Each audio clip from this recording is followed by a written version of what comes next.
There we go. Hello. Hey, Jamie. Hey, How's it going? great. How are you?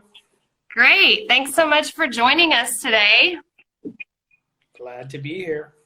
Thanks for Yeah. So, having me. what? Thanks for having me. Yeah. So I just gave everybody just a quick spiel about what Drake Cooper is. And I guess we'll go ahead and dive in. So I'll just ask you some questions that I have already outlined here from the bio that you sent over to us. And then I'm sure we'll get some questions while we're talking as well. And for any of you that might have some questions for Jamie, if you want some really awesome Buck the Quo swag, ask a question. If your question gets asked, then we'll get you some free swag. All right, Jamie, in the bio that you sent over to us, you said that you got into marketing around the age of 3. Can you explain that a little bit more? Well, I think the best explanation for that is marketing is basically persuasion. And so I was persuasive as a young person, and I didn't know that was marketing, but later I found that out. Was that in persuasion used to get your parents to get you to buy cool new toys? Or so I'm told. Yeah, I I I think that that revelation about me being a marketer as a young person came from my mom. But Really? yeah, the I think the point is that there's talents and skills that each of us has, and you may not be able to pinpoint what career path that is for a while. I didn't. I mean, being kind of funny about the whole persuasion and marketing thing, but it's kind of true. Like you'll Right. uncover along the way things that you're naturally good at, and they may not be passions necessarily. They might just be something you discover that that you like for some reason or another, and then following that, I think it makes sense why I'm in marketing. It kind of came to me naturally, I guess. Um, to follow up on that, you say that it came to you naturally. Did you know at a pretty young age that that was something that or this was kind of the path that you wanted to go down, or were there other areas that were of interest to you? No, I didn't. I mean, honestly, until I was probably 30, I had no idea what I really wanted to do. And I think it took me a while trying on different kinds of jobs to then go back and sort of think about what are the things that I enjoy or that comes to me more naturally, that it's for some reason or another, it feels like better fit. Um, I think there's advice that young people get sometimes about follow your passion. And Mhm. sometimes that's hard because I don't think a lot of us know exactly what our passion is or can be kind of confused by that. So no, I didn't know that it was marketing. I didn't know really how to apply it. But one thing that might be some advice is I had to go take different kinds of jobs and do different things to ultimately then kind of navigate my way to something that went back to the things I was just better at. But I didn't really know what that was called, and I didn't really know where to go to get a job Right. that would fulfill that. So, for those of you that are watching, Jamie and I have something in common. We both went to the same small college in Arkansas, and we both were born and raised in Arkansas. He was born and raised in a different part than me, but we both went to Arkansas State University. Um, when you Different went times. at different times, um, whenever you went off to college, did you know that you were going to get a degree in marketing? No. So that was something you decided like once you got into your courses or your curriculum. Yeah. Yeah. I think as some people find out in college, you're still testing the waters. I mean, many people I think know, and they can make a decision more quickly. But for me, exploring different kinds of classes and then the professors or advisors who I think sometimes can help you sort of like tell you, sometimes you need that other person objectively to tell you what fits well for you. And so I kind of like, I think a lot of people do sort of stumble into what ultimately fits for you. And maybe you could call that stumbling into it, or you could just say it takes time and it takes trying things that don't work. Right. Growing up, I didn't know that I loved marketing or knew that what I loved was marketing either. And my path is kind of similar to yours, maybe a little bit more extreme, but growing up, I loved the Got Milk campaign. Do you remember that campaign? Yeah. Where they had all the Yeah. celebrities with the milk mustache. And I would rip out these ads and put them up all over my room. And I would even buy magazines just to get that one ad out of it.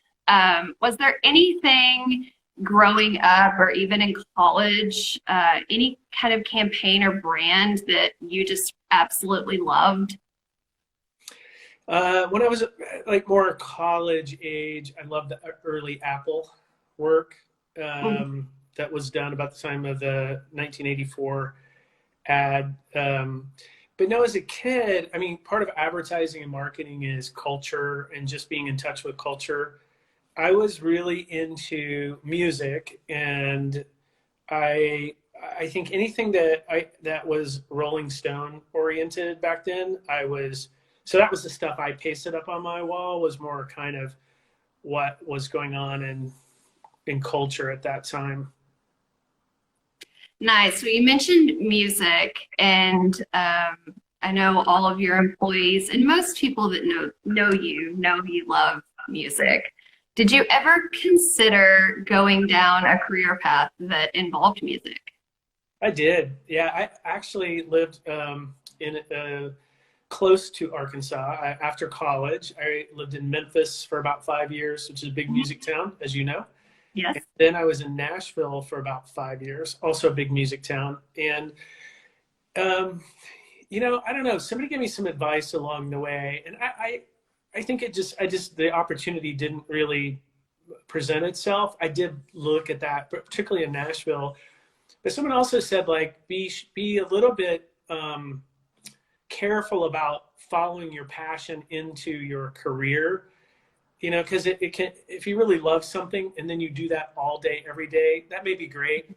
It also may take something away from that experience. And I'm just happy. I'm happy to be a music, lover and appreciate music. I think now, in retrospect, I'm glad I didn't go into it for a career, because maybe I wouldn't feel that way. It's a nice thing to do when I'm not working. Right, like a nice outlet. Totally. It's Yeah. definitely that. It's definitely that. I really love listening to music in the evenings and reading, and it's a relaxation. So I don't know, maybe that wouldn't be the case if I followed my passion into that too closely. Yeah. It looks like we have a question.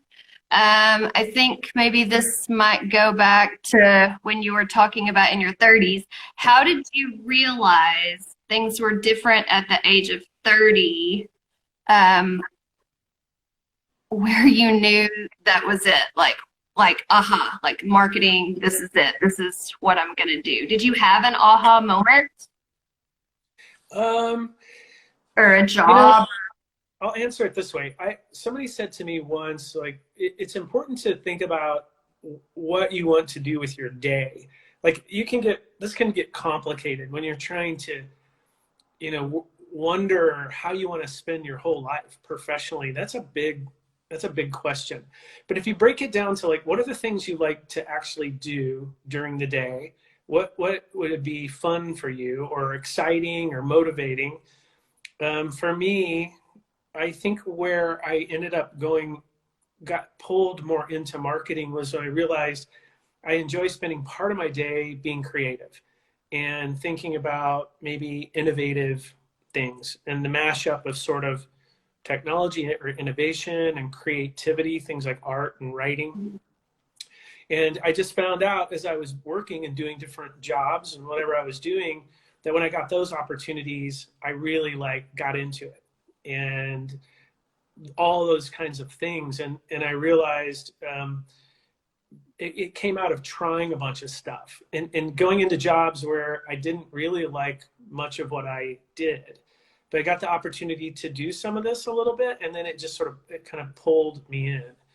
So I think, I was going to say, I think you have to do a lot. I had to personally do things I didn't like for a while to realize that I didn't want to do that with my day. Right. And it took you taking that time to reflect back and think, okay, I did like this. I enjoy doing this, but I don't want to do that 100% of my time. I really also like this. What can I do where I can do both of these things? And I think that's what we hear a lot of teens struggle with that. Like, you know, I like lots of different things. How do I choose just one thing to do for the rest of my life? Yeah. And that's a really overwhelming thought. I mean, at 17, 18 years old, like trying to make that decision for the rest of your life. And I think what we're really trying to do is to help teens like break that down into, you know, really bite-sized like process and figuring out like, okay, I do like this or I don't like that, and narrowing it down to where it doesn't seem quite so intimidating. Yeah, you know, it could be just things that you enjoy, and it could be things that you just naturally are drawn to, or that people, when you do them, people around you go, wow, you're really good at that. And I think I would suggest that they maybe don't have to be they don't have to be huge things. They could be small things. Like if you really enjoy writing, as an example, that tells you something about yourself. Or maybe you enjoy research, like you enjoy figuring something out, or you enjoy things that are more math-based, problem solving. I think if you go around those smaller things like that, are you extroverted? Do you want to be around people all day? Right. Do you like to be quiet and sit alone? Do you like to be out moving around, be outside? I think those small little things are clues. And then for me, I went out and tried various of those. Sometimes it was just a job, because a job is just sometimes a combination of different things. Right. And then, like you said, either other people helping you with that, or when you're reflecting on it, it gives you the clues of where to take it. Right. Yeah, that's great advice. All right. What next? What is your favorite kind of work to do within the agency?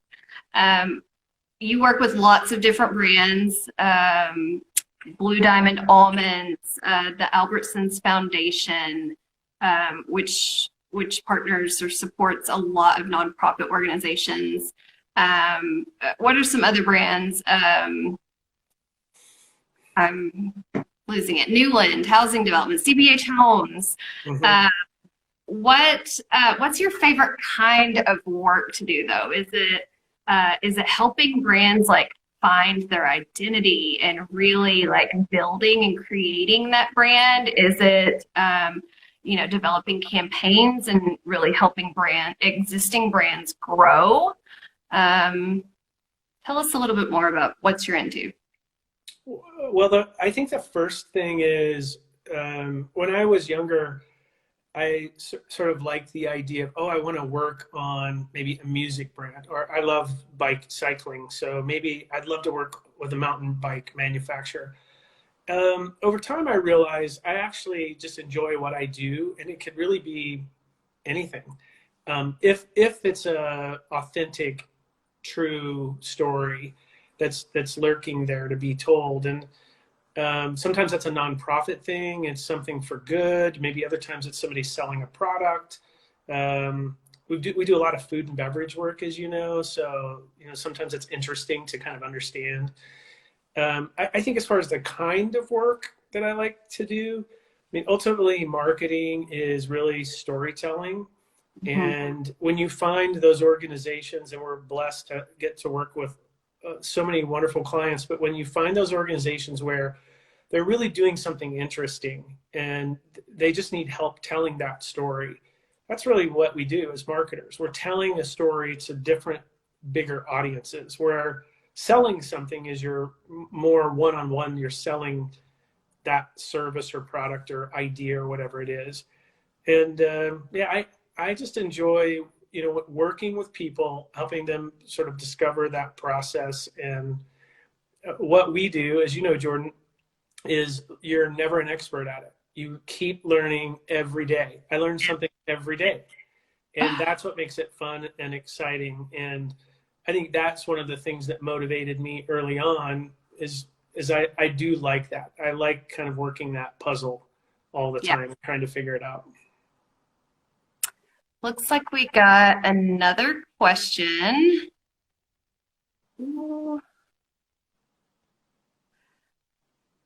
What was the learning process like to start an agency?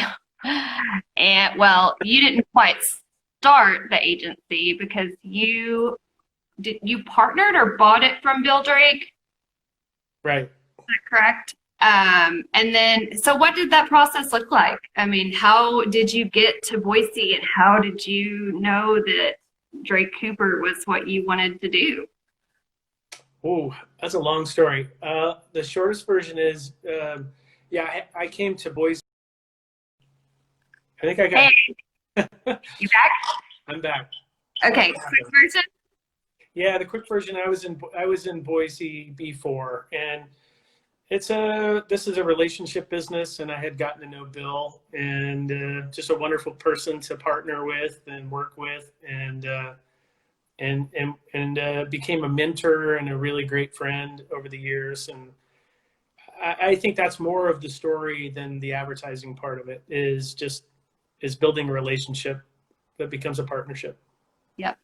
And you and Bill still keep in close contact, right? Yeah, we do. Yep. Nice. How we have another question. How do you find time outside of work to explore your passions? Um, Mountain bike, music. well, balance is it's hard. It was hard for me to learn, and it's not that it's just not an easy thing when you're busy. But I think you're better at what you do when you take some time away from it. And um, I worked in a company before I was in advertising where we would do noon mountain bike rides. And about, every other time I would say, oh gosh, I'm so busy. I really can't do it. And other people would encourage you to, like, that's when you do need to take a break. And I think you just have to you got to remind yourself that you have to have other passions. People in advertising particularly are good at that. They have a lot of interest. They're interesting and they're interested in lots of things. And that's what makes you good at advertising, lots of different experiences. You can only really work so much and be effective. And I've Mhm. probably in my career been overbalanced on work. Yeah. But once we had kids, I realized it's about more than just me, and I need to spend time on other things. So I can't say that I've always been great at it, but I do try. I think you do a great job of it. And I've always wondered if it took you a long time to learn that because I've been trying to really practice. I love my job and I love my work. And sometimes you just get so into it that it's hard to stop and take a break. But then you'll find if you don't do that, then your work and your body, I mean, your mental state suffers. So finding that balance has been a struggle for me, and I'm almost 35 years old. I don't know when I'm going to get it. Well, and the thing about in the creative part of our business, um, that there's a part to where when you go take a break, sometimes that's when the best ideas come. Yeah. You really can't force creativity. You just can't sit down and say, okay, in the next hour, I'm going to come up with this great idea for a brand. It's usually when I'm taking a mountain bike ride and I've thought about something else for a while, and then that's when the idea comes. So Yeah. yeah, that is a danger in our business, is it can really be consuming. And because it doesn't fit neatly into a little box, and it's Right. creativity and that stuff gets in your head. So Yeah. that's both what makes it fun and sometimes what makes it a little challenging. Yeah. Um, okay, so I have two more questions, and it looks like we just got a question from Miss Stacia Albison that is it's the same as one of mine. So, we hear from teens a lot that are interested in creative things. So interested in art or drawing or painting, making things, but not quite sure how to decide what to do with that. In your experience, and maybe you've already answered this, but maybe just give us a little bit more about what advice you might have for teens that are interested in creative things and don't quite know what to do with that. Boy, that's it. It's just, you got to keep exploring and keep it alive, and don't let people tell you that it's not important or that it's not valued. I think that going forward, we need creativity in so many different places in this world. We need people who can authentically tell stories, and some of that is for great causes that need people that can do that. And there's also industries like maybe healthcare, you might say, like it needs a lot of creativity right now. Yeah. I have a feeling like what built our country was a lot of left brain, sort of more Mhm. analytical kinds of thinking, and we're ready for much more of a right brain sort of resurgence. How you apply those kinds of things into a job, that, for at least for where I sit, I mean, you could go into sort of a creative path where you become like an art director in an advertising agency or a writer, and you can go to school for those things. And you could do that with, let's say, architecture. There's other, commercial ways you could do it if you aren't just doing art for art's sake. But I think even if that's not available to you at the moment, or like me, when I got out of college, I had to earn a living. I mean, like I needed to find a job. Um, Right. and so how do you keep that alive? And I think, for me, maybe my artistic outlet might have been music, but for someone else, if it's drawing, then just don't give up on that. Keep it alive, and decide, does that become a career path? Maybe it's just something that makes you happy and that you want to do while you're doing your professional, world. But Yeah. I think study where there are artistic jobs in different industries, and I think there's going to be more of that coming. I hope so. I'm glad you touched on the writing and the need for people to be able to tell a really great story, because in my experience in talking with teens, creative writing and that real ability to tell a compelling story, um, teens don't know that there are like great jobs out there for people that can write well, or that have just grown in their writing over the course of their practice. So I'm glad that you mentioned that about writing, and we call it copywriting in the agency world, which might be kind of a new word. I don't know if people are familiar with the word copy. But copywriting is a huge need, and we have some fantastic copywriters at Drake Cooper that tell or have the ability to tell such great stories through words, and is really, in a way, the foundation of a lot of the campaigns that we put out into the world for the brands that we work with. So I'm glad you touched on that. Thanks, Jamie. All right, so we try to keep these pretty short. We're at 26 minutes. I have one last question, unless anybody else has any other questions. Remember, if you ask a question, you can win some free Buck the Quest swag, so feel free to get your questions in the next couple of minutes. As we wrap this up, Jamie, I just want to let everybody know that if you have any questions for Jamie after this is over, you can text BTQ to 208-208, and ask your questions, or if you can get them in here, ask them in here. We can follow up with Jamie. If you have any follow-up questions, text us BTQ to 208-208. All right, and then this episode will also be posted on buckthequote.com over the next week. So for those that weren't able to join, we'll see you online. Any final words of wisdom, Jamie, for the teenagers that are graduating this year and going off to who knows what? Any advice for those that are trying to just figure out what life looks like after high school? You know, besides going and voting and being active and helping to lend your creative voice to all that's going on in our world, I would say don't be afraid to just, I hear when I talk to I have a couple young people in my house, don't be afraid to just go out and try something. And you may not figure it out for a while. Like it may not be for every person that it just one day you know exactly what you want to do for the rest of your life. I would just encourage you to try different kinds of things and to just keep experimenting some. And I would also encourage you to really reflect on the things that you find most interesting. I think the whole passion thing maybe is that maybe takes it a little too far. To me, anyway. But I'm passionate about mountain biking, but I don't need to do that for a living or music. Right.